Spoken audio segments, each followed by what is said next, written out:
Estamos de volta com o programa Então Te Liga. Nós agradecemos a presença do nosso convidado Thales Barreto no primeiro bloco.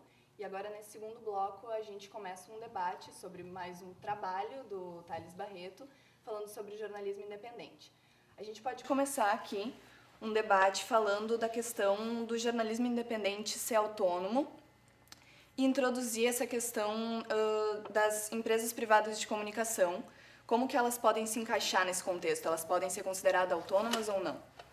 Eu acho que foi um ponto bem interessante que o Thales levantou ali numa das últimas questões, de que aqui no Rio Grande do Sul a gente tem quase que um monopólio. Não é um monopólio porque são duas empresas, mas a gente tem a RBS com a Zero Hora, o portal o Clique RBS e tudo mais, e a Record com o Correio do Povo. E há um tempo atrás, antes da internet e tudo mais, a gente não podia fugir disso. Quem fazia jornalismo caía na RBS ou, quando muito, no Correio do Povo. E eu acho que a internet é um grande ponto para o jornalismo independente, que antes, o jornal independente, quando ele é impresso, ele tem uma série de problemas. Porque impresso demanda muito dinheiro em produção e tudo mais. E a internet possibilita um maior avanço desse tipo de coisa, tanto como o próprio Contra-Ataque, que tem o portal na internet que ajuda a divulgar, talvez mais até mesmo que o veículo impresso. Eu acho que é legal o ponto da gente poder continuar tendo os formadores de opinião, que a gente sempre teve, mas agora a gente pode rebater, né? Ser contra eles ou até questionar eles, mandar sugestões. Na verdade, agora as pessoas estão podendo ter acesso a mais informações, né? Enquanto há um tempo atrás tu só tinha, como ele falou, a RBS e o Correio do Povo, agora tu acessa a internet e tu pode ver vários outros blogueiros, colunistas, cronistas dando sua opinião acerca de um assunto. Os jornais impressos, na maioria, é mais homogêneo, assim, né? A internet tem uma coisa muito mais plural. Mas mesmo assim, eu acho que os veículos grandes precisam de maior identificação com isso. Como ele falou aqui, não tem... É impressionante como eles não investem. Eles acham legal a ideia do jornalismo independente, mas não tem investimento. É ruim de sair da ideia só. Acho que os veículos têm que reconhecer mais isso e ver que tem bastante espaço, tem bastante gente que lê. Então a internet favoreceu ou acabou desfavorecendo o jornalismo independente? Favoreceu pelo custo, né? Principalmente. Eu acho que a internet ela ajuda muito o jornalismo independente, porque tu pode escrever ali ou postar algum vídeo, alguma coisa sem custo nenhum. E daí a tua opinião, o que tu pensa, chega para tenha muito mais acesso. Por exemplo, no programa Liga da Band essa semana eles estavam mostrando o PC Siqueira, tem mais de 70 milhões de pessoas que o veem, enquanto o Rafinha Bastos, a guria nem sabia quem ele era. E ele tem só o auxílio da internet, então são coisas bem... Mídia grátis, né? Mas eu acho que esse ponto que tu falou, a gente precisa fazer uma separação. Nem tudo que é vídeo, coisa da internet é jornalismo. O PC Siqueira não tem nada a ver, no caso. A gente precisaria... Não, eu não estou discordando do que tu falou, claro. Mas é que a gente tem que separar que tem o jornalismo e tem os blogs de opinião que não são necessariamente o trabalho jornalístico. Pois é, daí entra outra questão também. Do jornalismo independente, ele trabalha muito com essa questão do jornalismo de opinião. Ele poderia também ser considerado um jornalismo de denúncia?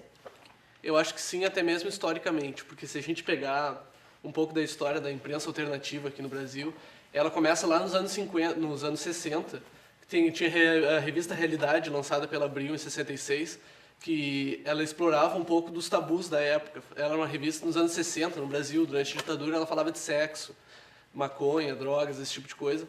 E logo em 69 teve o Pasquim, que é um veículo muito conhecido, que era de denúncia. Era um folhetim produzido por jornalistas mesmo, que se prestava a cutucar o governo, a cutucar o regime e tudo mais, e ele era muito de opinião. Eu acho que esse tipo de coisa gera essa ideia de que o jornalismo independente, ele é político, sim, não foge muito disso, mesmo que ele não trate disso, a proposta dele ser independente, alternativo, é uma proposta política. Então, muitas vezes ele resvala no jornalismo de opinião.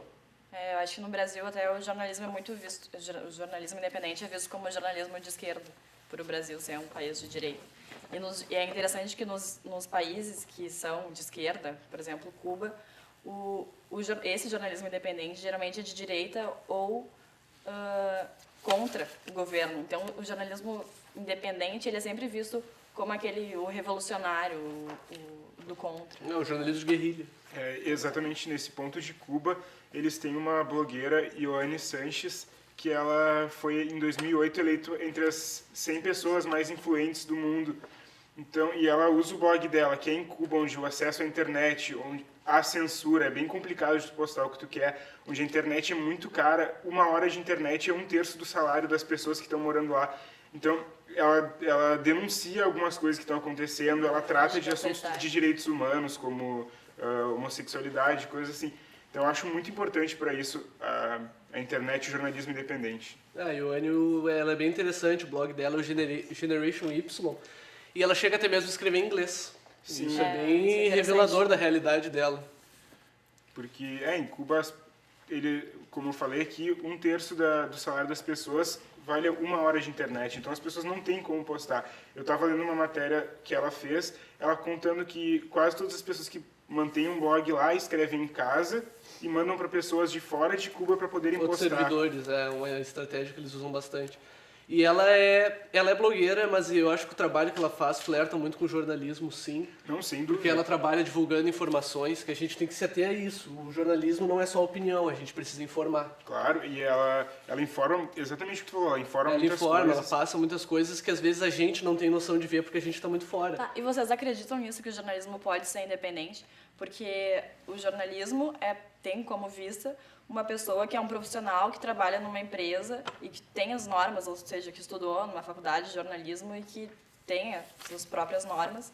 E o independente seria uma pessoa autônoma. Então isso entra meio que num paradoxo, né? Eu acho que é muito complicado, porque jornalismo independente de quê? Independente financeiramente, independente ideologicamente. A discussão que a gente estava tendo nos assim. bastidores. Exatamente. Talvez jornalismo independente não seja o termo correto para isso, porque tu vai ter algum posicionamento, por exemplo, tu vai o político, tu vai ser de esquerda, tu vai ser de direita, tu tem uma bagagem cultural. Principalmente que jornalismo independente é muito de opinião, né? Praticamente, muito. Bastante. E mesmo quando ele for independente ideologicamente, que ele tiver as suas próprias ideias e tudo mais, ele vai ser dependente financeiramente. De alguém. Isso não tem... Como as É, grandes isso- mídias, né? Então acaba sendo bem Isso interessante. traz a questão da história também do Brasil e da mídia que envolve o Estado, né? Afinal, ele é independente do Estado ou ele depende dos subsídios do Estado para sobreviver também? Sim, eu fiz um trabalho recentemente sobre o Co-Jornal, que era um jornal independente aqui do Rio Grande do Sul durante a época da ditadura. E os jornalistas, para fazer a história é bem interessante, para fazer esse jornal independente, eles criaram uma cooperativa de jornalistas, onde tudo era subsidiado pela cooperativa.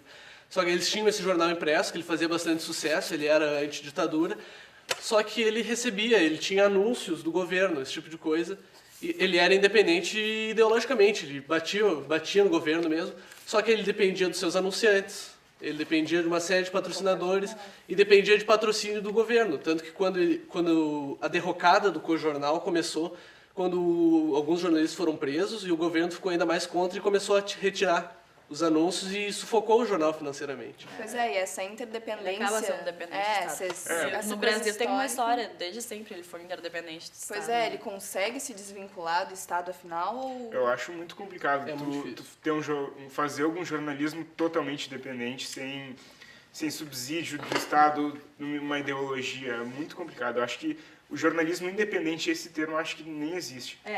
O jornalismo independente surgiu nos Estados Unidos, né, mais ou menos por 1940, e eles tinham a ideia inicial era de que eles fossem bancados pela própria sociedade, que eles pudessem filtrar as informações sendo livre do Estado e que a sociedade pagasse para eles terem essa informação, para eles divulgarem essa informação. Só que acabou sendo muito utópico isso, né, porque é praticamente impossível. Mas eu acho que aí entra a internet de novo num lance interessante, que é uma iniciativa que a gente estava discutindo ontem, falando sobre o programa, que era o Jornalismo B, aquele pessoal que tem o portal, é um blog, na real, o blog e o Twitter, e eles são totalmente críticos à RBS, que é um grande Eles criticam as monopólio de grandes mídia. mídias, na verdade, né. Mas mesmo assim eles estão tendo cada vez um número maior de acessos, eles estão indo contra a grande mídia, a gente pode falar assim, mas ao mesmo tempo muita gente está acessando, querendo ver o conteúdo deles. Querendo que ver é o outro lado, né? É, Eles exatamente. criticam abertamente, assim, Zero Hora, eles são RBS, eles bem contra. pegam reportagens, inclusive, e comentam sobre o que eles erraram, qual é o ponto de vista deles. E ele, sendo um portal na internet, eles não têm anúncio no portal da internet. Eles tecnicamente são independentes financeiramente, mas eu andei olhando e eles estão lançando uma edição impressa. Eles já têm Eles edição têm, já impressa. circula por Já circula, pela é. grande E a partir do Porto Alegre. na momento casa que do tem uma estudante. impressa, alguém tem que pagar.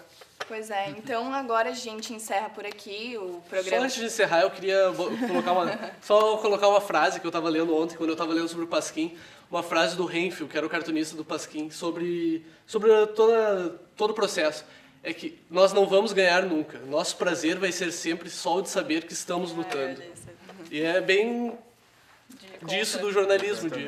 Eles outro estão lado. contra, não é que vai dar certo. Eles Estão vendo do outro lado. o lance é ter a crítica. válido. O lance é tu ter alguém para ir contra o que todo mundo fala, né? É importante tu ter sempre uma opinião contrária para todo mundo ter acesso a ela. E agora, É corta, uma Carol. questão complexa, então eu sou Caroline Medeiros, eu estava aqui com Bruna Gassen, Pedro Moreno, Marcos Westermann, Luiz Felipe de Abreu e a gente fica por aqui. Muito obrigada a quem nos assistiu e até mais.